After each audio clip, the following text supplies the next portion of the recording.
راہب سے ملاقات ہو گئی. حضرت ابوبکر صدیق نے خواب سنایا کہ اے بحیر راہب تو بھی معبر ہے, تجھے بھی خوابوں کی تعبیر کا ماہر نجوم ہے, تجھے بھی نجومی کہا جاتا ہے, تو تیرے سے خواب کی تعبیر پوچھنا ہے.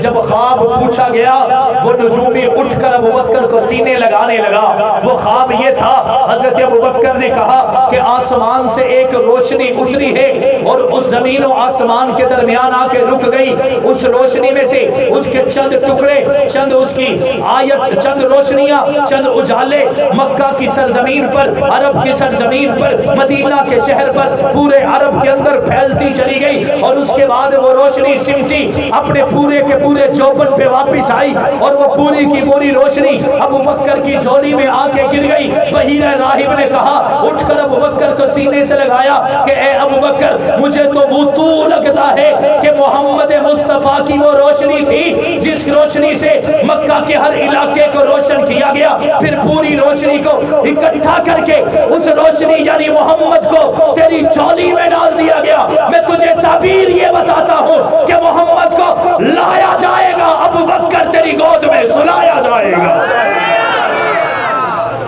میری بات سمجھ میں آ رہی؟ پہلی صفت. دوسری صفت, حضرت ابوبکر صدیق نسبوں کا علم جانتے تھے.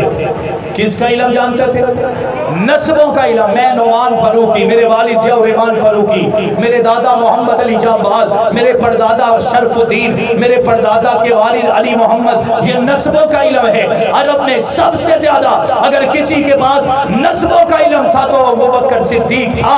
حضرت عقیل بن ابو طالب جو حضرت علی کے سگے بھائی ہیں, یہ نسبوں کا علم جاننے کے لیے حضرت ابوبکر صدیق کے قدموں میں آئے. حضرت ابوبکر سے نسبوں کا علم جانا. ایک شاگرد آ کے کہنے لگا, میں ابوبکر کو اپنا استاد نہیں کہتا, میں آپ کو اپنا استاد کہتا ہوں, یعنی عقیل بن ابی طالب کو اپنا استاد کہتا ہوں. انہوں نے کہا, میری مجلس سے اٹھ اور دفع ہو جا. اگر تو ابوبکر کو نہیں مانتا تو مجھے بھی نہ مان, کیونکہ عقیل بھی اسی کا شاگرد ہے جسے ابوبکر صدیق کہتے ہیں. تیسری صفت, وہ اپنے پورے علاقے کے اندر فیصلے کیا کرتے تھے پنچایتوں کے. حضرت ابوبکر اپنے علاقے کے قاضی تھے. قاضی بچپن میں وہ لوگوں کے فیصلے کیا کرتے تھے. ان کا ایک رشتہ دار آیا, انہوں نے اپنا کیس حضرت ابوبکر کی عدالت میں لگوایا, اور خاص قتلوں کے, عام طور پہ وکیل بڑے بڑے کیس لگتے ہیں, دیوانی کا کیس ہے, کرمنل ریکارڈ کا کیس ہے, کرپشن کا کیس ہے, FIA کا کیس ہے, FBR کا کیس ہے. لیکن ابوبکر صدیق کی عظمت کو سلام کہ حضرت ابوبکر نبی سے ملنے سے پہلے لوگوں کے قتلوں کا فیصلہ کیا کرتے تھے, جو سب سے زیادہ مشکل سمجھا جاتا تھا. حضرت ابوبکر صدیق کے پاس ان کا ایک رشتہ دار کیس لے کے آیا. اس کے دل میں تھا کہ جرم تو میں نے کیا ہے, لیکن ابوبکر میری برادری کا ہے, میرا رشتہ دار ہے, میرا قریبی ہے. جب میں اسے اپنا بات سناؤں گا, اپنی کہانی سناؤں گا, یہ یقین کر لے گا میرے حق میں فیصلہ کرے گا. میرے دشمن, میرے مقابل جو یہودی ہے اس کی مخالفت میں فیصلہ کر دے گا. حضرت ابوبکر کے پاس جب کیس آیا, انہوں نے اس کی مخالفت میں فیصلہ کر دیا. وہ لڑنے لگ گیا کہ تو میرا رشتہ دار تھا, تو نے میرا لحاظ نہیں کیا.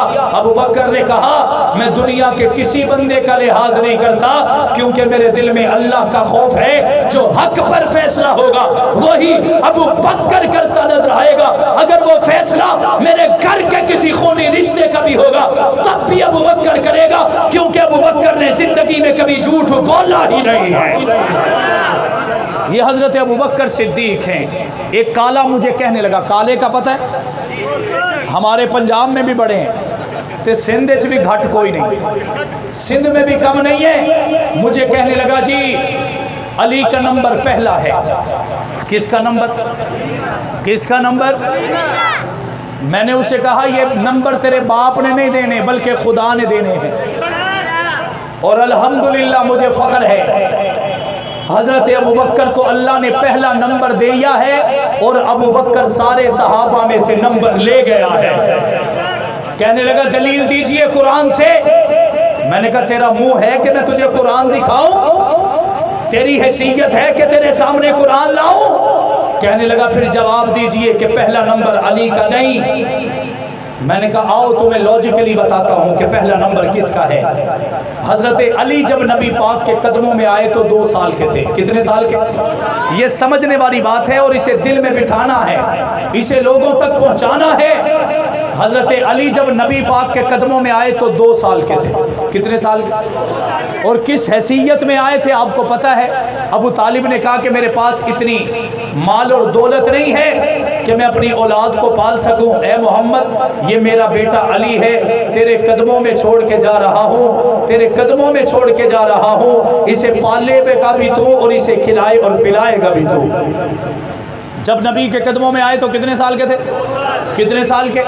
اب میں آپ سے سوال کرتا ہوں کہ اس پورے مجمع میں کوئی 2 سال کا بچہ اپنے ساتھ لایا ہے؟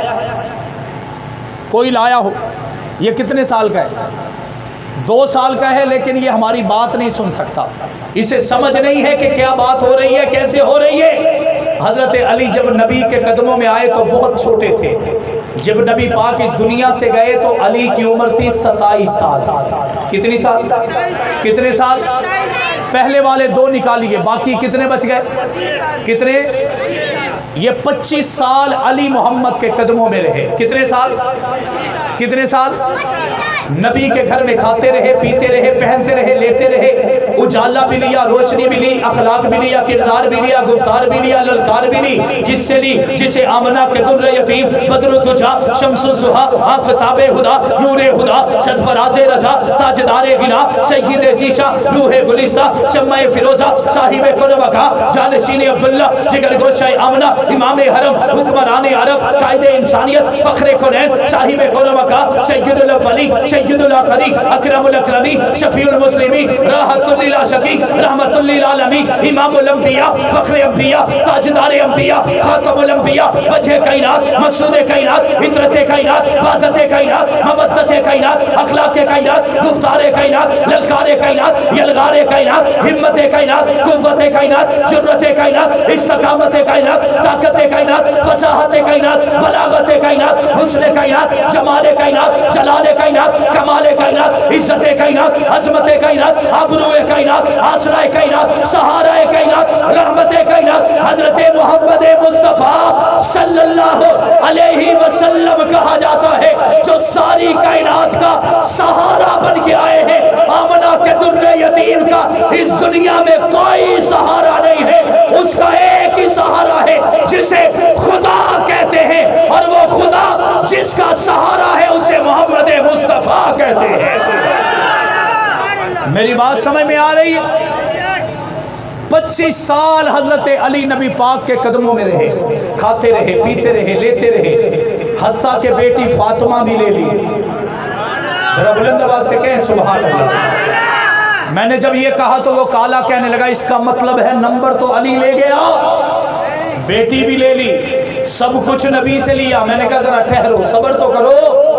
جب حضرت ابو بکر محمد کے قدموں میں آئے عمر تھی 18 سال۔ کتنے سال؟ کتنے سال؟ اور 18 سال میں ہمارے پاکستان کے اندر شناختی کارڈ بن جاتا ہے۔ بنتا ہے یا نہیں بنتا؟ کہ بچہ سمجھدار ہو گیا، شادی بھی خود کر سکتا ہے، کاروبار بھی خود چلا سکتا ہے۔ حضرت ابو بکر 18 سال کی عمر میں نبی کے قدموں میں آئے، اور جب نبی اس دنیا سے گئے ابو بکر کی عمر تھی 61 سال۔ کتنی؟ آخر کے 2 نکالو، شروع کے 18 نکالو، باقی بچ گئے 43 سال۔ کتنے؟ علی رہے 25 سال، ابو بکر رہے 43 سال۔ یہ بھی کوئی بڑی بات نہیں، اگلی بات میری دلیل ہے، جو 25 سال نبی کا کھاتا رہے اسے علی کہا جاتا ہے، جو 43 سال سب کچھ محمد پہ لٹاتا رہے اسے ابو بکر کہا جاتا ہے۔ بات سمجھ میں آئی ہے؟ جو 25 سال نبی سے لیتا رہے وہ علی ہوا کرتا ہے۔ کہنے لگا اس کا مطلب ہے آپ رتبہ گھٹاتے ہیں؟ میں نے کہا رب کعبہ کی قسم، اہل نظر کی آنکھ کا تارا علی علی، اہل نظر کی آنکھ کا تارا علی علی، اہل وفا کے دل کا سہارا علی علی، رحمت نے لے لیا مجھے آغوش نور میں جب جب میں نے دل سے پکارا علی علی۔ لیکن پہلا نمبر کس کا ہے؟ کس کا ہے؟ مجھے کہنے لگا ایک جواب تو آ گیا، میرے پاس دوسرا سوال بھی ہے۔ میں نے کہا وہ بھی سنا دو۔ کہنے لگا ہجرت کی رات کو کیسے بھولو گے؟ ہجرت کی رات کو کیسے بھولو گے؟ میں نے کہا سوال بتاؤ۔ کہنے لگا ہجرت کی رات سب سے زیادہ کٹھن مرحلہ تھا، مشکل رات تھی، دشمن سر پہ چڑھ آیا تھا۔ ایسے وقت میں اللہ کے نبی نے اپنا خزانہ علی کو دے کے بستر اپنا دے دیا، اپنا خزانہ علی کو دے کے بستر اپنا۔ میں نے کہا یقینی بات ہے بڑی مشکل مرحلہ تھا، بڑا مشکل حالت تھی، دشمن سر پہ تھا نبی کو مارنے کے لیے، نقصان پہنچانے کے لیے۔ لیکن ذرا لاجیکلی سمجھو تو صحیح، حضرت علی المرتضیٰ نبی پاک صلی اللہ علیہ وسلم کے حکم پر نبی پاک کے بستر پر لیٹے، نبی پاک نے اپنی امانت علی کو دی۔ کہو سبحان اللہ۔ میں یوں کہوں گا کہ نبی نے اپنا خزانہ دیا علی کو۔ کس کو دیا؟ کس کو دیا؟ نبی نے اپنا خزانہ دیا علی کو۔ سب سے پہلے تو یہ پتہ کرنا چاہیے وہ خزانہ تھا کیا؟ پتہ کرنا چاہیے، پتہ تو ہونا چاہیے کہ خزانہ تھا کیا؟ 4 چیزیں تھیں۔ کتنی چیزیں؟ سارے بلند آواز سے کتنی چیزیں تھیں؟ میں بتاتا ہوں۔ پہلے نمبر پر 1.5 تولہ سونا، زبان سے دوہرا دے، 1.5 تولہ سونا، چند چاندی کی بالیاں، 1 جو کا تھیلا اور چند پیسے۔ کتنی چیزیں؟ کتنی چیزیں؟ حضرت علی کو نبی پاک نے دی 4 چیزیں، 1.5 تولہ سونا، چند چاندی کی بالیاں، 1 جو کا تھیلا اور چند پیسے۔ اور آپ کو حیران کروں کہ نبی نے جو اپنا خزانہ علی کو دیا، اگلے دن صبح سونے والے کو سونا علی نے دے دیا، چاندی والے کو چاندی علی نے دے دی، پیسے والوں کو پیسے علی نے دے دیے، جو والوں کو جو علی نے دے دیا۔ یعنی علی کو جو نبی کا خزانہ ملا تھا وہ ایک رات میں ختم، وہ ایک رات میں، وہ ایک رات میں۔ مشکل ضرور تھی، کٹھن مرحلہ ضرور تھا۔ حضرت علی نے رات سو کے گزاری، صبح ہوئی، لوگوں کی امانتیں دی، خزانہ ختم۔ میں نے کہا نبی کا خزانہ تھا علی کے پاس اور خدا کا خزانہ تھا صدیق کے پاس۔ نبی کا خزانہ تھا علی کے پاس، اور اس سے آگے ذرا سبحان اللہ کہیں تو اگلی بات بتاؤں، وہ آخر بنگلہ دیش والے بھی ذرا بلند آواز سے کہیں سبحان اللہ۔ نبی کا خزانہ تھا علی کے پاس، وہ لوگوں تک پہنچایا، خزانہ ختم۔ اللہ کا خزانہ محمد کی شکل میں تھا صدیق کے پاس، جو اب تک اس کے پاس ہے، جو اب تک اس کے پاس ہے یا نہیں ہے؟ ہے یا نہیں ہے؟ اور اگلی بات بتا دوں، مجھے کہنے لگا علی بستر پہ سویا۔ میں نے کہا فرق تو دیکھو نا، یہ بھی عاشق ہے، وہ بھی عاشق ہے، یہ بھی اپنا ہے، وہ بھی اپنا ہے، یہ بھی قریبی ہے، وہ بھی قریبی ہے، یہ 25 سال کا رفیق ہے، وہ 43 سال نہیں بلکہ قیامت کی صبح تک کا رفیق ہے۔ ذرا دیکھو تو صحیح، علی 25 سال کا رفیق بستر پہ ہوتا ہے، اسے نیند آ جاتی ہے، لیکن 45 سال والا صدیق ہوتا ہے، جب تک نبی مدینہ نہیں جاتے علی سو جاتے ہیں اور صدیق جاگتے رہتے ہیں۔ بات سمجھ میں آئی ہے؟ اس لیے پہلا نمبر کس کا؟ کس کا؟ اور ہم اس پہ ڈٹے ہوئے ہیں انشاءاللہ۔ ہمارا ایمان ہے سیدنا صدیق اکبر نے جو توڑ یاری نبھائی ہے، انشاءاللہ کل قیامت کا دن ہوگا، جہاں سے نبی اٹھیں گے وہاں سے صدیق اٹھیں گے۔ اٹھیں گے یا نہیں اٹھیں گے؟ جدھر نبی جائیں گے ادھر صدیق جائیں گے۔ نبی بھی جامع کوثر پہ جائیں گے، صدیق بھی جامع حوض کوثر پہ جائیں گے، نبی بھی جامع کوثر پلائیں گے، صدیق بھی جامع کوثر پلائیں گے، نبی بھی شفاعت کریں گے، صدیق بھی شفاعت کریں گے۔ پھر ہمیں ڈر کس بات کا، ہمیں خوف کس بات کا، ہمیں کسی کا لرزہ کیوں ہے؟ کل قیامت کا دن ہوگا، ہمارا ہاتھ ہوگا، آگے جس کے ہاتھوں میں ہوگا وہ صدیق اکبر ہوگا۔ صدیق کا ساتھ ہوگا یا نہیں ہوگا؟ صدیق کا ہاتھ ہوگا یا نہیں ہوگا؟ اور ہم نے اسی صدیق کی امامت کے لیے 14,000 لاشیں اٹھائے ہیں، 14,000 لوگوں کو ذبح کروایا ہے، بچے یتیم ہوئے ہیں، بیویاں بیوہ ہوئی ہیں، والدین بے سہارا ہوئے ہیں۔ میں